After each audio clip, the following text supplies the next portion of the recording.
let us have a debate on my press conference. Yes. Let us go. Yes, yes. Let us have very good idea. Let us have a debate on my press conference. Okay.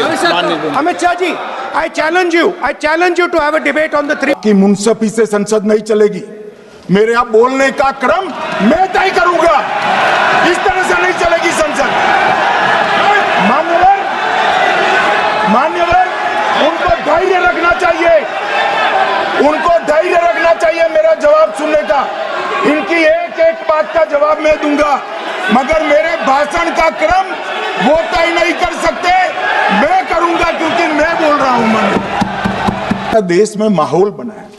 चलो ये तो मैंने आरोप जो लगाए थे और सत्य क्या है कहा, मगर मैं विपक्ष के नेता ने जो प्रेस कॉन्फ्रेंस में कहा कि मतदाता सूची ठीक नहीं है, इसको सुधार करना चाहिए, तो भाई गहन पुनर्निरीक्षण क्या है, एसआईआर क्या है, मतदाता सूची का सुधार करने की प्रक्रिया है, और वो कर रहे हैं तो भी विरोध कर रहे हैं, पुरानी मतदाता सूची कर रहे हैं तो भी विरोध कर रहे हैं।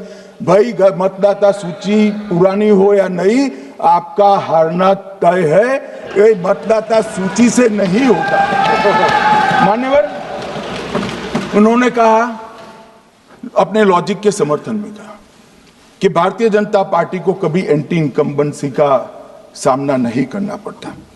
मान्यवर, एंटी इनकम्बेंसी इनके खिलाफ होती है जो जनहित के विरुद्ध काम करे।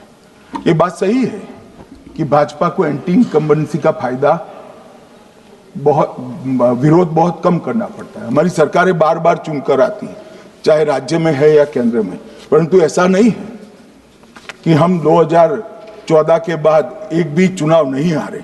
छत्तीसगढ़ में 18 में हारे, राजस्थान में 18 में हारे, मध्य प्रदेश में 18 में हारे, कर्नाटक में भी 14 के बाद हारे, तेलंगाना में हम जीत नहीं पाए, चेन्नई में हम जीत नहीं पाए, बंगाल में भी हम हारे। भाई तो तब तो ये मतदाता सूची बहुत अच्छी होती है, तब से नए कपड़े पहनकर आप शपथ ले लेते हो। उस वक्त मतदाता सूची का विरोध नहीं करते हो, और जब मुंह की पटखनी पड़ती है बिहार की तरह, तब मतदाता सूची का विरोध करते हो। मान्यवर, दोहरे मापदंड नहीं चलेंगे लोकतंत्र में। जब आप जीतते हो तब चुनाव आयोग महान है, जब आप हारते हो तो चुनाव आयोग निकम्मा है, बीजेपी का कहने पर चलता है। जब आप जीतते हो मतदाता सूची अच्छी है, मतदाता सूची अच्छी है, और जब आप हारते हो तो मतदाता सूची खराब है।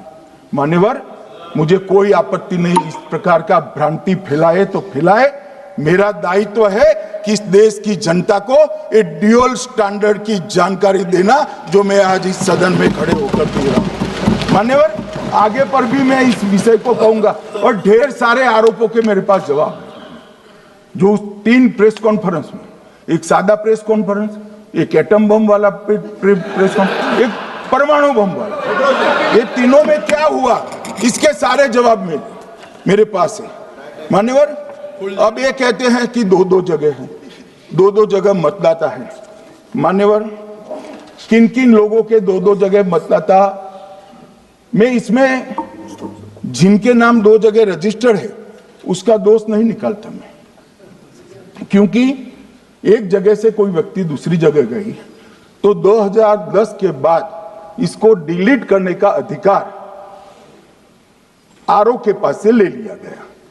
इसके कारण ये विसंगतियां खड़ी हुई है। किसके हैं?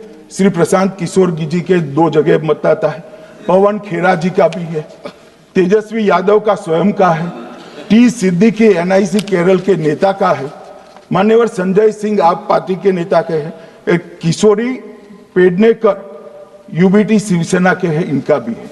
मान्यवर, सामान्य गलतियां हैं, क्योंकि एक नियम आ गया, जिसका जब वोट काटने का जिसका अधिकार है उसको रोक लिया गया, तो आरओ वोट काट नहीं सकता था, इसलिए 2 जगह रह गए। अब वही एक गहन पुनर्निरीक्षण से सुधरना है, मगर आप गहन पुनर्निरीक्षण को वोट चोरी कह रहे हो। मान्यवर, वोट चोरी किसको कहते हैं वो मैं बताना चाहता हूं, और हमारे यहाँ कुछ परिवार ऐसे हैं जो पुश्तैनी वोट चोरी करते हैं।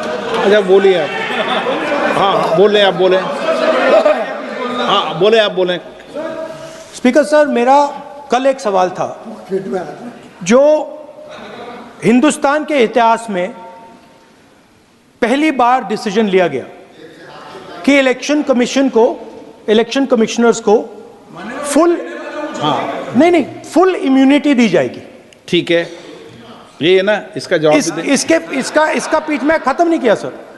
इसके पीछे जो थिंकिंग थी वो हमें सबसे पहले बताएं। ठीक है। दूसरी बात, नहीं, हरियाणा की जहां इन्होंने बात की, इन्होंने एक उदाहरण लिया, वहां पर अनेक उदाहरण हैं। वो भी आपने दिया था ना, 19 वो भी आपने दिया था, इसलिए दिया वो भी 19 लाख वहां पे फेक लोग, वो उदाहरण आपने दिया था, इसलिए उसका जवाब दिया। और ये भी हमें बता दीजिए, actually let us have a debate on my press conference. Let us go. Let us have very good idea. Let us have a debate on my press conference. Okay. Amit Shah ji, I challenge you to have a debate on the 3 press conferences. Please. ठीक है, बैठ जाए, please बैठ जाए। माननीय, माननीय, आपने बात की थी, प्लीज। डिबेट ही तो चल रही है। उत्तर प्रदेश में और हरियाणा में दोनों चुनाव में वोट कैसे दे रहे हैं? प्लीज ये भी जवाब दे दीजिए। माननीय गृह मंत्री जी। मान्यवर, पहली बात मैं स्पष्ट करना चाहता हूं, मैं 30 साल से विधानसभा और संसद में जनप्रतिनिधि के रूप में चुनकर आता हूं। मुझे लंबा अनुभव है संसदीय प्रणाली का। विपक्ष के नेता महोदय कहते हैं कि पहले मेरी बात का आप जवाब दीजिए, मैं सुनना चाहता हूं। आपकी मुनसफी से संसद नहीं चलेगी। मेरे आप बोलने का क्रम मैं तय करूंगा, इस तरह से नहीं चलेगी संसद। मान्यवर, उनको धैर्य रखना चाहिए, मेरा जवाब सुनने का। इनकी एक एक बात का जवाब मैं दूंगा, मगर मेरे भाषण का क्रम वो तय नहीं कर सकते, मैं करूंगा, क्योंकि मैं बोल रहा हूं।